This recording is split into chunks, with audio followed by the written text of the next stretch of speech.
பயம் இல்லாம இருந்தா நீங்க தைரியமான ஆள்னு அர்த்தம் இல்ல.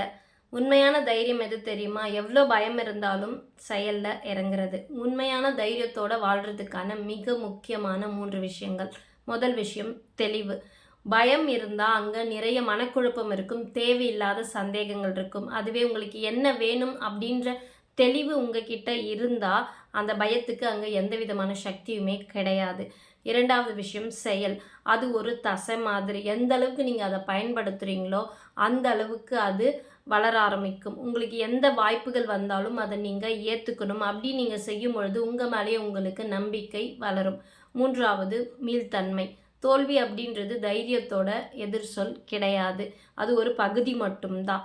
ஒவ்வொரு பின்னடைவுமே நம்ம வாழ்க்கையில நமக்கு ஏதோ ஒண்ண சொல்லி தரதா வருது. எந்த அளவுக்கு நீங்க அந்த தோல்வியிலிருந்து மீண்டு, அந்த சவால்ல இருந்து மீண்டு வரீங்களோ, அந்த அளவுக்கு சக்தி வாய்ந்த நபரா நீங்க மாறிடுறீங்க.